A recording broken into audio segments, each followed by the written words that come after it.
Hello, I'm Natasha Hussain, and this is Newsfeed, your dose of what people are talking about online. It's a crucial election year. 2024 will see at least 64 countries go to the polls. That's more than 1 billion people globally voting in elections this year. And already, we're seeing online manipulation go into hyperdrive with sophisticated AI deepfakes, doctored videos and images, targeted email chains, and texts. Experts are sounding the alarm over manipulated content like this. We're entering an era in which our enemies can make it look like anyone is saying anything at any point in time. America, you blame me for interfering with your democracy, but I don't have to. You are doing it to yourself. Polling stations are closing. You don't know who to trust. You are divided. Listen up, millennials. Gen Z liberals, such a bunch of snowflakes. This Trump ASMR should make you young people feel nice and calm. So relaxed that you sleep right through election day. Have I ever told you the story of the magical pistachio? I got lost in the grocery store and couldn't find my way out. But that's when I saw it, a glowing pistachio. Reality is I can't step down and let who? Kamala run? Have you seen her as Veep? Get the out of here. If you can't tell this is an AI-generated voice, then lots of luck in your senior year.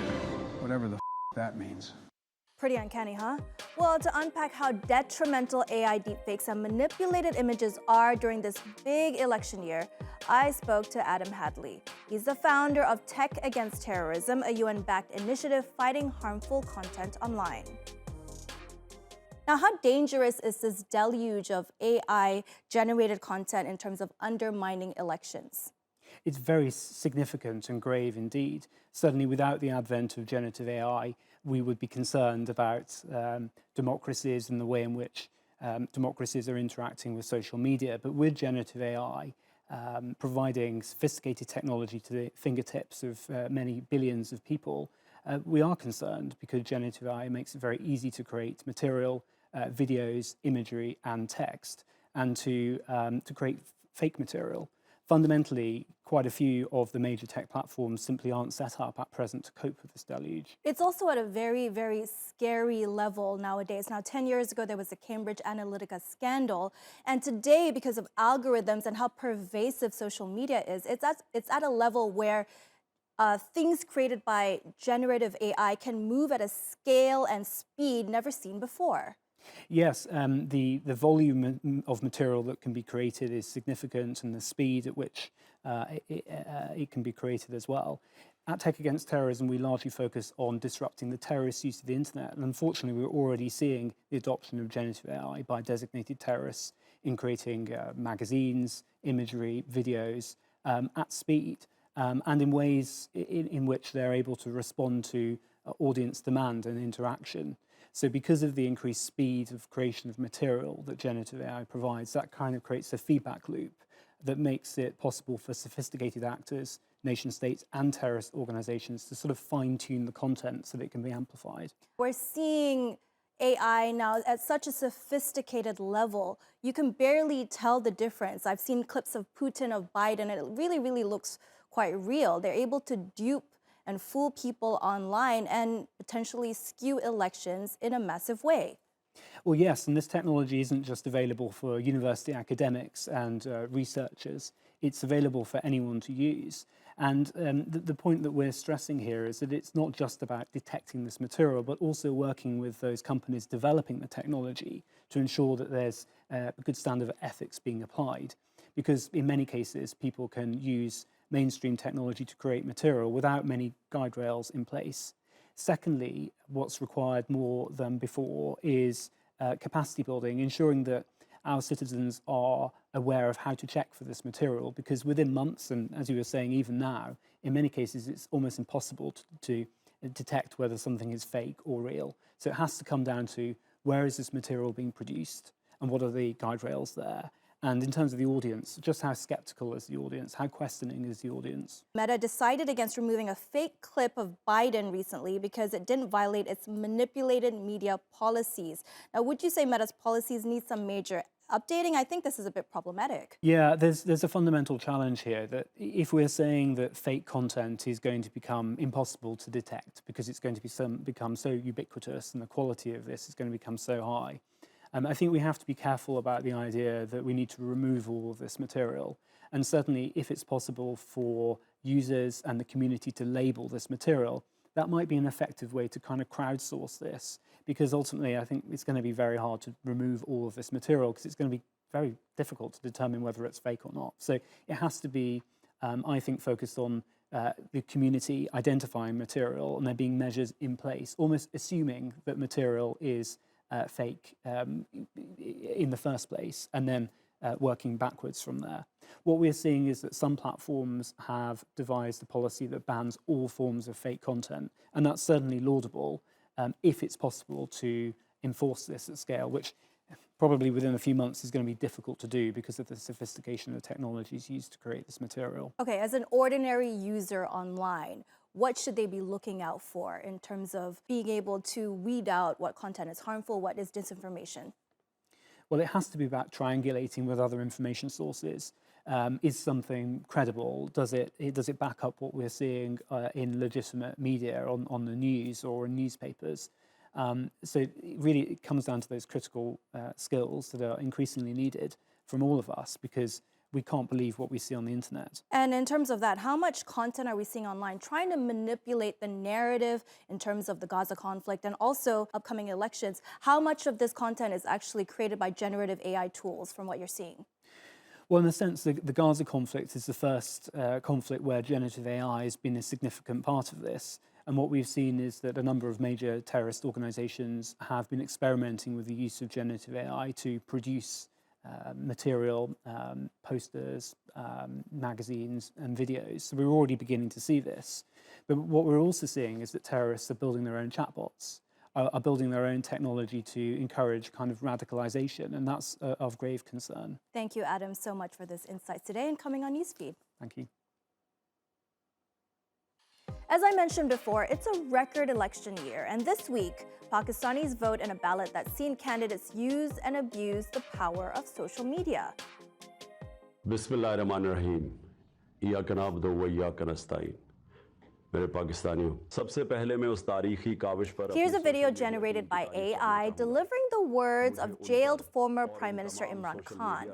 Plagued by arrests and restrictions, Khan's Pakistan Tehreek-e-Insaf party have tapped into social media, creating AI videos of Khan and holding digital rallies on TikTok and Facebook to get their message out. The run-up to the polls in Pakistan have been tainted by propaganda and internet blackouts. Jafar gives us the lowdown from Lahore. The pulse of upcoming elections in Pakistan is palpably digital.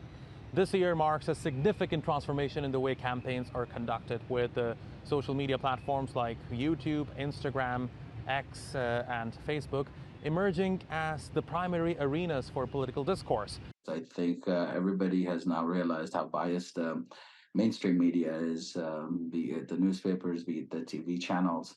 So people are actually seeking alternate info, and that's coming from social media. The traditional approach of street corner meetings and rallies has kind of evolved now. Candidates and political parties are now leveraging the power of digital platforms to connect with the electorate. And I think it's fair to say that it is driven by factors such as rising costs and the massive outreach of social media. But this digital landscape is not without its pitfalls. A recent study from Punjab University highlights a concerning trend of misinformation and fake news within digital campaigns.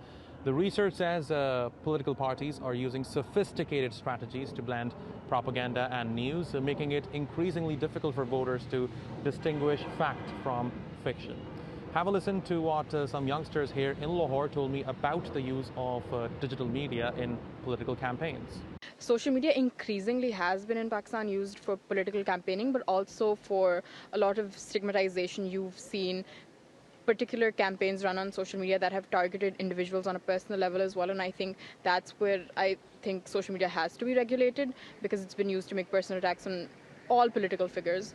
Almost all of the communication which I have had from them is via their social media pages. So I feel like social media is basically a game changer in these upcoming elections. Across the border in India, a model is at the center of a controversy. Bollywood actress and model Poonam Pandey made headlines over the weekend when news of her death hit social media. A statement released on Pandey's Instagram account on Friday morning announcing that she had lost her life to cervical cancer sent shockwaves across her fans and followers. The model was posting glamour shots on her account just days before her death. While people in the comments, including her friends, were puzzled by the fact that she seemed healthy before, local news outlets confirmed that she had indeed died. Many netizens, though, questioned the circumstances behind Pandey's death, seeing as she was seemingly healthy just days before her apparent demise. But then, a new announcement a day later led to shock, disbelief, and uproar. I'm alive. I didn't die because of cervical cancer. Hi everyone, it's Poonam. I'm sorry I've caused this tear and I'm sorry to those whom I've hurt. My intention? To shock everyone into the conversation that we are not talking enough about. Turns out it was all an awareness campaign which had been months in the planning. Pandey then started using her platform to share facts about cervical cancer. However, her later posts weren't received with relief. Most users thought it was a terrible PR stunt. Exploiting a serious issue like cervical cancer for cheap publicity is absolutely disgraceful. Using your platform to spread awareness is commendable, but faking your own death is a new low. Respect for real survivors and victims matters more than attention-seeking stunts. Faking one's death under the guise of raising awareness is unethical and manipulative. This exploits the emotions of fans and loved ones and reflects a callous disregard for the gravity of the issue at hand. It's a shame that someone would exploit a serious health concern for personal gain, undermining the credibility of genuine advocacy efforts. Wow, that blowback was harsh, but fair, to be honest. Now, such a reaction obviously called for some damage control, and the PR agency involved in the campaign apologized, especially to those suffering from the hardships of cancer. It underlined that Pandey's mother also battled a fatal disease and stated their only mission was to raise awareness about cervical cancer. The agency went on to say this initiative piqued interest in the topic enough to make cervical cancer the top search term on Google in India, arguing the stunt managed to achieve its goal. Any press is good press, I guess, although in this case, I don't quite agree with that. Moving to California now. Since the weekend's massive downpours, the hashtag LA River has gone viral on X. This post neatly sums up the shock and awe of LA folk when the 80-kilometer concrete channel built to prevent flooding does its job. The LA River is usually just a trickle and became a famous landmark when it featured in the movie Terminator 2. You know, the one where a young John Connor is being protected by Arnie, who's trying to protect him from being taken out by a T-1000 advanced Terminator. What a movie, one of my favorites from the 90s. But this is that canal now, almost bursting its banks, but definitely doing its job. Some decided to take a ride in an inflatable, but most managed to stay out of harm's way and film the rare occurrence when the channel actually filled with water. The storm has since passed and water levels are returning to normal. And Tesla owners have been reminded to keep their eyes on the road after a video of a driver wearing Apple's virtual reality headset was watched online over 24 million times. It even provoked the U.S. Transportation Secretary to post the video earlier this week. He reminded drivers that all advanced assistance systems available today require the human driver to be in control and fully engage in the driving task at all times. Looks pretty crazy, huh? Well, local TV station KSL News in Utah tracked down the driver, and he was at pains to point out that the whole thing was actually staged. But I would never actually do that because it's stupid and it doesn't make sense. He's a content producer for Supercar Ron, an anonymous collector that makes videos with eye-catching cars. We use these cars as kind of a catalyst to bring people together and then promote charity and donate to charities. Anderson admits the video was staged. He says he wasn't interacting with the headset, and the Cybertruck doesn't have self-driving enabled. We thought it was clear enough that it was satirical, but other people just didn't read into that. And kids, don't try that at home. I mean, especially because it was just a stunt. And that's our show. Find our latest stuff on YouTube and do subscribe to our channel. See you soon.